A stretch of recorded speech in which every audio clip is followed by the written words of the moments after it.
the whole country of Ethiopia is a mystery to most of us in England. I found it a life-changing experience to be invited to go there in 1994, and I've been involved ever since. So I thought we'd do this by describing the events before visiting in 1994, the visit itself, and then what's happened since then. These are this is the patriarch and two of his bishops at Epiphany in Addis Ababa. You can see the overall structure of the next few minutes.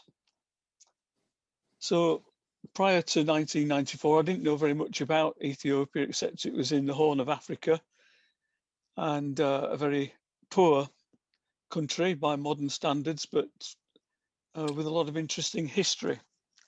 I knew a little bit about the landscape, how rugged it was, and how people lived in little communities where often the church was right at the centre of their village life. But the big thing that I knew about Ethiopia was famine and war. Ever since Haile Selassie had been deposed by a communist takeover. I'm going to play for you now, if it works, a brief recording from the BBC. And as the sun breaks through the piercing chill of night on the plain outside Coram, it lights up a biblical famine, now in the 20th century. This place, say workers here, is the closest thing to hell on earth. Yeah, who wants to go to Ethiopia then? Well, that was the question that came to me through involvement with being in the local church, and I'll say a bit more about that in a minute. But one of the figures who emerged around that time in the mid-90s was Bob Geldof, the Irish pop musician, and you may remember he organised a concert called Live Aid, which was linking up venues around the world. Apparently 72 rock bands raised an estimated $125 million to try and feed the starving Ethiopians. And Bob Geldof features a little bit later in what I'm going to describe. Another thing I knew about Ethiopia was the coffee. Not that I'd ever sampled any, but it had a reputation for being some of the best in the world. Just look at those hands of the father and son working together in sorting through those beans. Also, I had a vague idea that Ethiopia was still a Christian country. It hadn't been taken over by the Muslims yet, although I think they do live actually in quite large numbers in complete harmony most of the time. The Ethiopian Orthodox Church is one of the oldest branches of Christianity and reaches back to King Solomon in the Old Testament, who fell in love with the Queen of Sheba while she was visiting. That much about them. The Queen visiting the king is recorded in the Bible, although I haven't found anything yet about them having a love affair and fathering a child, who I think was called Menelik, their first king in that line of succession. Anyway, the Ethiopian Orthodox Church combines Old Testament and New Testament practices whilst retaining some rituals found in Judaism. So it's a very unusual and interesting way of churchmanship. Here we have a deacon and a priest carrying out a baptism in a country setting. Well, in the 1990s, Margaret and I were part of a breakaway church plant, I think is the best way to describe it. And a group of us met in a village school. We were still within the Church of England, but not reporting to the Bishop of Gloucester for several years because we'd been planted out into a parish without proper permission, as it turned out. But anyway, to cut a long story short, our minister's wife, who you can see there in pink, a lady called Liz Scotland, she had been at school with an Ethiopian lady called Jember Teferra. Liz had become the best of friends and they'd stayed close all those years. Well, Jember had had a very tumultuous life. She'd been related to Emperor Haile Selassie, had a high life really with privileges that denied to most Ethiopians. But then when the communists came to power, she and her husband and her family were thrown into prison, different prisons and different forms of persecution, purely for political reasons. When Jember came to terms with what had happened to her, she became a glowing Christian witness in the women's prison. And that would be a very interesting story in itself, but let's stick with the main agenda today. And what happened was that when Jember came out of prison, she felt called by God to start serving the urban poor in the capital city of Addis Ababa. And so she went about getting money from the West to fund various relief projects.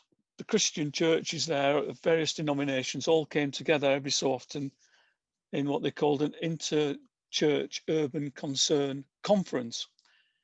And because of the friendship between Jember and Liz, a representative was asked to be found from our little illegal church plant to go and participate in the conference. Anyway, there were 120 people in the church at that time, but it turned out I was the only one who applied to go. And so Julie was dispatched for a few weeks.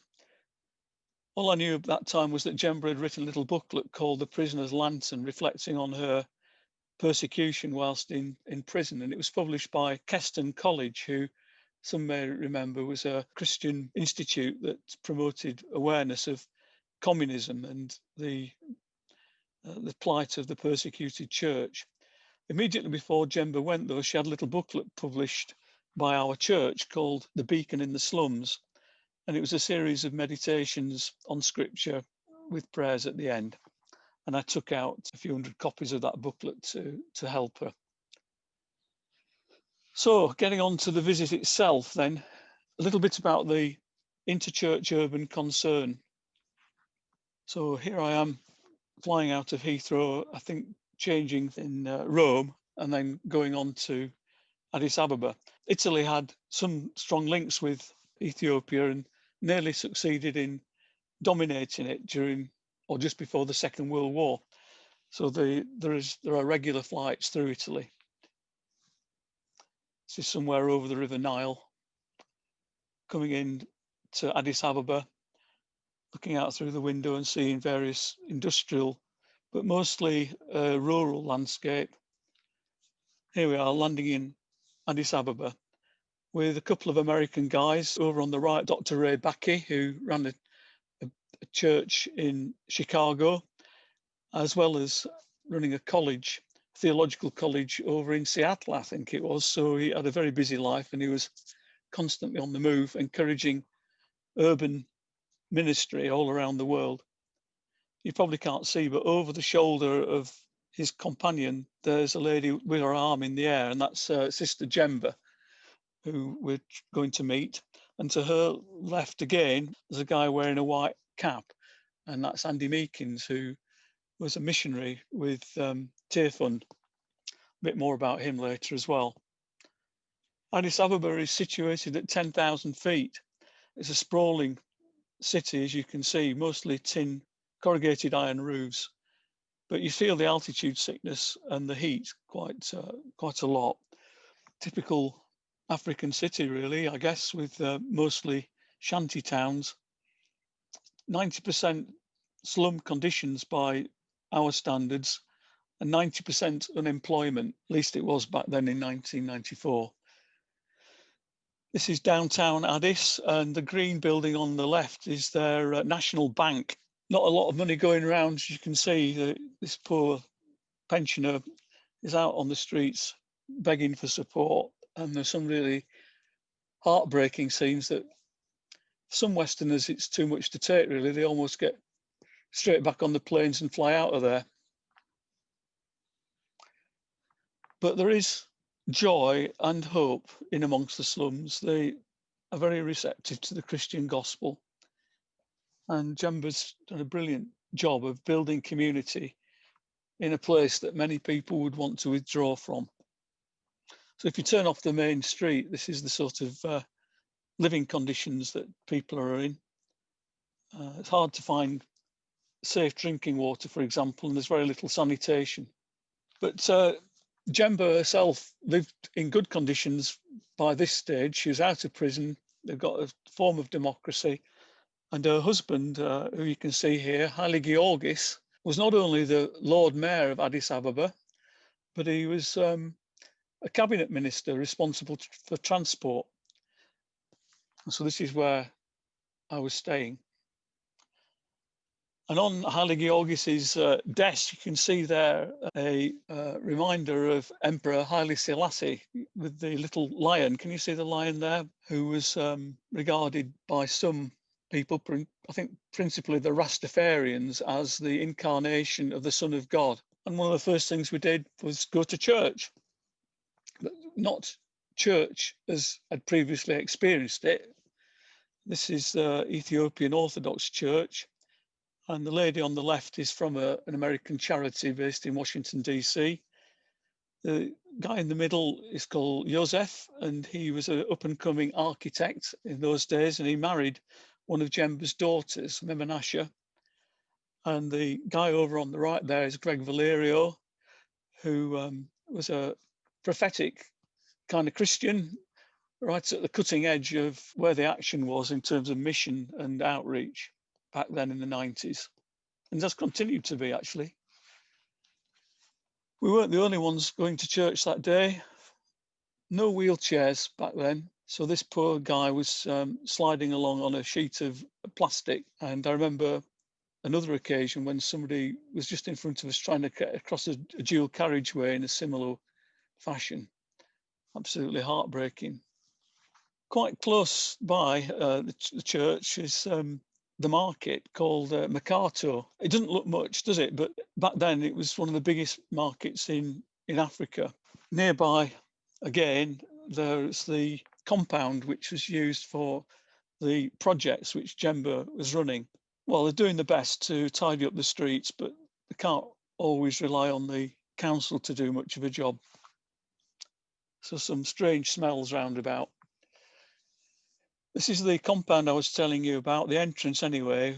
You see there a couple of girls wearing yellow coats, and Jember had recruited about 100 of these young ladies who were responsible for communication, really, and pastoral care for people in the projects area. And I think you're going to be quite impressed when I tell you there were 35,000 people under her care and supervision. That's in a population of 1 million, so there's plenty of scope for expansion, but just imagine having that kind of outreach.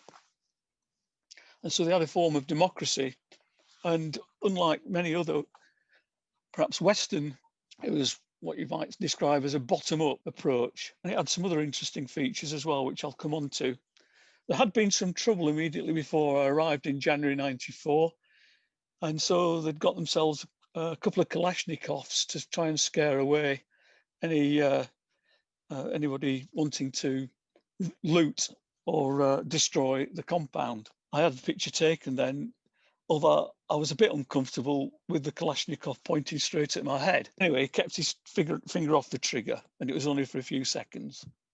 But you see above my head, there's the name of the project, which is a bit of a mouthful. It was constructed, I think, to have all the right buzzwords for getting funding from the West and other places.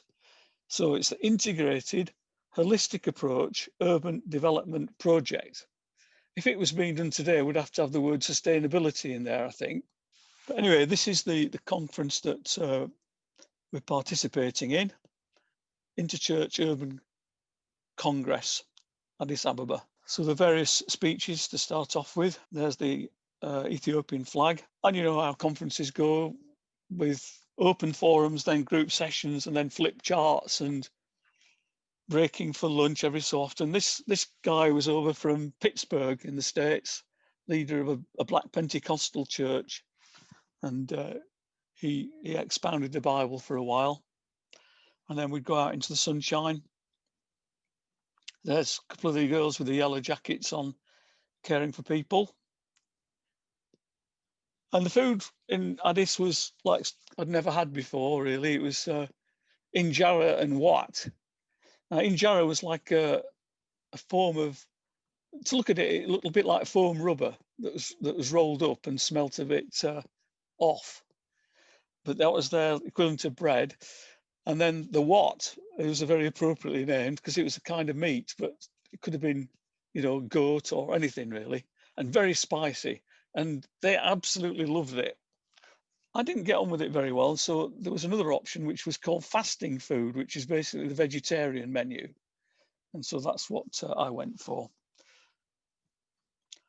The toilet facilities were a bit like you have in Italy or the continent, I guess, you know, just with a hole. But they realised that because there were some American ladies coming over the conference, they'd have to enhance the toilet facility offering. So they made a box with a hole in it, so you could at least sit down. One of the locals must have been in there because there were some feet marks where somebody had been trying to balance on top of the box whilst doing the business. So that would have been a spectacle. Some more talks there going on. There were all sorts of interesting subjects about Christian mission, and then each person in a group would go and feed back to the rest. And after 2 or 3 days, we had a final sort of knees up in a local hotel. There's Ray Baki just turning towards us. We saw him on arrival in Addis. And just in front of him, I've recognised somebody who's I think he was a 3 or 4 star military general, retired from the US military, just in front of Ray Baki. Again, a very interesting menu option. This was goat, as you can tell. And as the chef was carving the goat, its head was nodding at the front like that. So at last we come on to the Epiphany, or Timkat, one of the things that was happening while we were in the city. And this is a big deal right across Ethiopia. As you know, in the Western Church, we're currently celebrating Epiphany. It's actually today. But the Eastern Orthodox Church, based on Constantinople historically, celebrates on the 19th of January. The reason being that we're on the Gregorian calendar, whereas they're still on the Julian calendar. And so they're a few days out of sync. Unlike ourselves, who have a fairly relaxed attitude to Epiphany, for them, it's a really big deal. It's a 3-day festival of camping out in a field. Their focus isn't so much on the arrival of the 3 kings as ours would be. It's more to do with the baptism of Jesus Christ by John the Baptist in the River Jordan. And so in the city of Addis Ababa, which, as I say, back then was about a population of 1 million, hundreds of thousands of them gather in the racecourse. And I'm sure they're still doing that to this day. This has been their practice for hundreds of years, to gather en masse like that. You can see that they have umbrellas, not because it's going to rain, but because the temperature is so extreme. They're also flat structures, like big boards on their heads. Each church has one of these, and it's a reminder to them that they have the Ark of the Covenant, the literal Ark of the Covenant. At least that's what they believe, and that's kept in a church up in the north, in Tigray, I think, a place called Axum, and it's guarded day and night. But each of the churches has a kind of replica of that, which they bring out on these special festivals like Timkat. Good-looking people, aren't they? Probably all the better for not overeating, which is our kind of Western problem. But they're in their Sunday best for this big festival. And although there's so much poverty, the gold crosses and everything are very spectacular. Various Sunday schools with drums practicing before they go on centre stage. And the priests have these big sticks which they use for their dances. It's a bit like the hokey cokey, with people coming in and out like this and chanting, except it's the weirdest, most beguiling kind of chanting and music that you'd ever hear. Lots of movement, lots of noise, lots of dust in the air. Completely wonderful, really, experience of churchmanship. You might notice here that the guy is carrying what looks like a silver box, and this is called a sistrum. It's a bit like a football rattle that would have at soccer matches, where they shake it with their wrist in and out like this. So not only have you got the chanting and the banging of the drum, you've got these this rattling going on as well, which all adds to the mystical atmosphere. Well, as Westerners, we are regarded as being a bit special, certainly a bit odd, and so we get to go right into the centre of the action through tens of thousands of people. Sister Jember, a bit like Moses, parts the waves and so all the Western visitors go onto a platform overlooking a swimming pool. It is a bit chaotic, to be honest, as I remember, but we had complete confidence that Jember was going to sort it all out for us. There were speeches going on, also an awful lot of feedback from this arrangement with the PA system. So every so often there would be the most ear-splitting screech, which would bring tears to your eyes. Here's the equivalent of the Pope in the Ethiopian Orthodox Church. He was actually a PhD from an American university. He's known as the Patriarch. You'll see to one side we have a representative from the Coptic Church from Egypt, and Ethiopia is closely related to the Egyptians, and there's one or two Roman Catholics around as well. Something went wrong all of a sudden. It was going so well, and then chairs started being passed around and there was a bit of a stampede. Somebody got knocked over. I've never been any good at first aid, so I let somebody else deal with that. Anyway, eventually, when it settled down again, we've been there about 3 or 4 hours by now. All the important people got lined up next to the swimming pool, and that's the Patriarch again. But he would have been angry if he'd seen me taking a picture of him, apparently, because in Ethiopian culture, you always take a picture of somebody face full on to their face, and a sideways view like that is a depiction of evil. So here we are. They've got their wonderful gold elaborate crosses, which incidentally remind me of a Celtic design, which we have in Scotland and thereabouts. So it makes me wonder whether there was some kind of linkage between those places going back hundreds of years that's long since been forgotten. But anyway, they're in front of the swimming pool. They say some prayers, and then they dip their crosses towards the swimming pool. Somebody passes them a bucket of water and they throw it in every direction. And even before you can get a grip on what's happening, hundreds of people, or dozens of people, anyway, I mustn't exaggerate, throw themselves headlong into the swimming pool. And they've nearly all got plastic bottles. And the idea is that because the water's been blessed, at least as I understand it, they want some of that water to bottle and take back to their villages, because they don't have a health service like we do.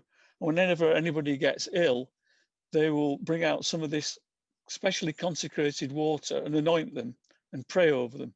That's about enough of the Ethiopian Timkat, as it's called, which I say goes on for 3 days. I'd just like to finish off now by showing you some more slides of the project that we went to support. And you may remember it's called the Integrated Holistic Approach Urban Development Project. And the CD stands for Community Development, PHC is Primary Healthcare, and PUG is Physical Upgrading. So I'll just say show a few slides on each of those if you don't mind. First of all, community development. You remember that saying, give a man a fish and he'll be hungry again within a day. Teach a man to fish and he can feed himself for the rest of his life. Well, that's the principle here, really, is to train people up and give them jobs so they can generate some income. In those days, a lot of the women would go out early in the morning to the forests round about the city, and you'd see them staggering back with big loads of twigs on their backs, which they would need for their stoves. Not only hard work, but dangerous work, because the forests would be guarded and some of them would be raped from time to time by the forest guards. So Jember was trying to find a different means of them earning a living. Some street vending. But the main thing that she got for them was to process grain, which would come in on big lorries and then be sorted by these ladies sitting in a circle, chatting and picking out the rocks and stuff from the grain and then developing it further. The next area to look at then is to do with physical upgrading. The housing, as I said earlier, is very basic, corrugated iron roofs and sticks, as you can see from this street scene. Open sewers. These actually were built by the Italians and it was an improvement on what they had before, but very smelly and full of disease.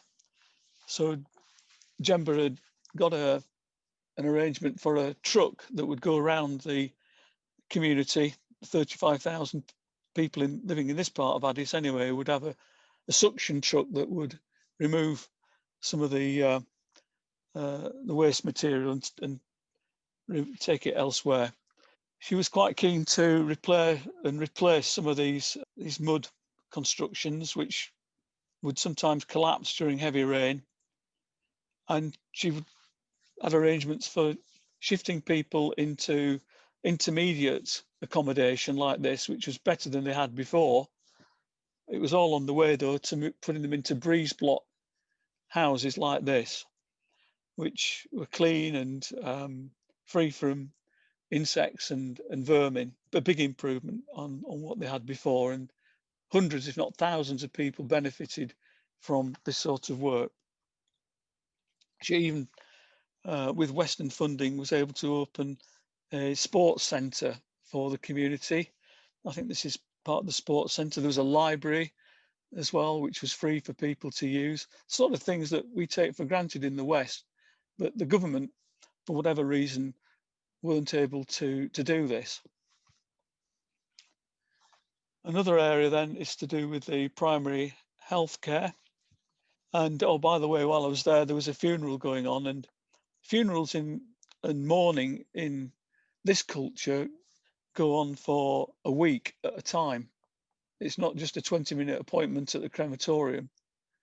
People will take days to get there, and there may be hundreds of family members who need to be fed and looked after during that time of mourning.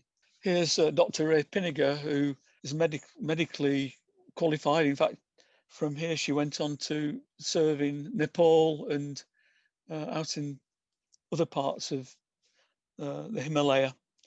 But she was there for a few weeks to help with the medical needs. And I was horrified to see that in their medical cabinet, there was nothing there. Nothing at all of any value, perhaps a bit of antiseptic, but quite sad and desperate needs really for people who would come there looking for support. There were nuns involved with the project who would go around the streets, and there was a big campaign going on back then, and because of the AIDS epidemic,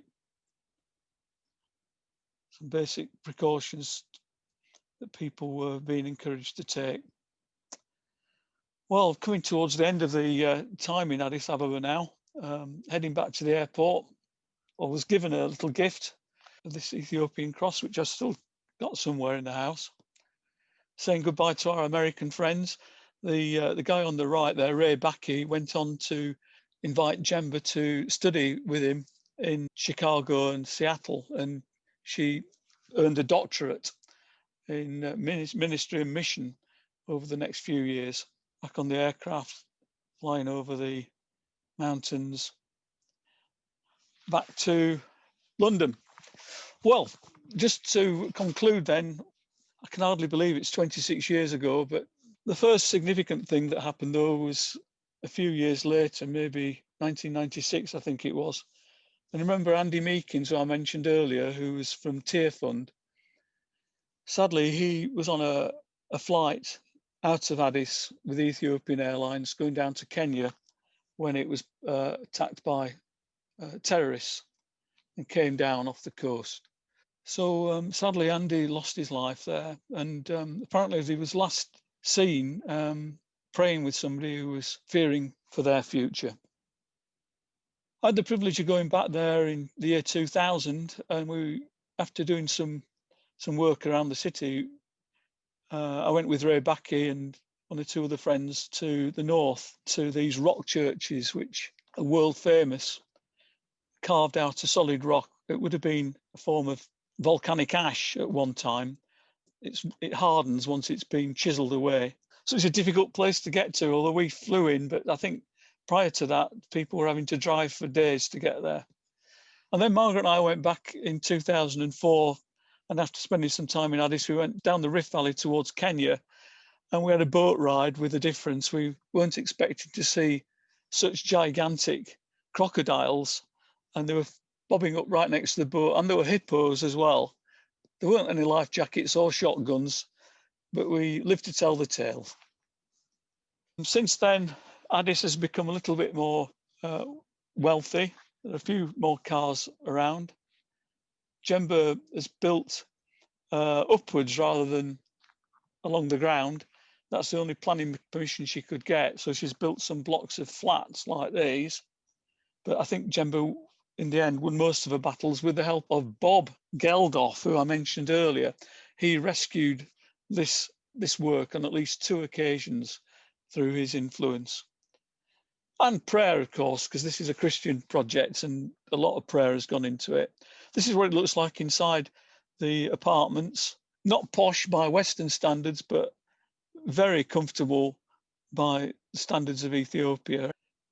Jember's life was touched by tragedy, sadly. A few years later, her husband, Haile Georgis, suffered from having been imprisoned on his own on a starvation diet, and he passed away. And then, tragically, one of her sons was so distressed at losing his dad that he took his own life on the same day.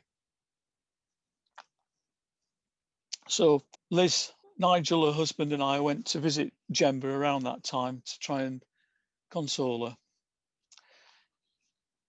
which led on to her third booklet called The Light Through the Darkness of Grief, which is really her reflections on losing her husband and her son, both on the same day. She has continued with the projects, handed them over actually to other organisations, Christian organisations that are achieving good results.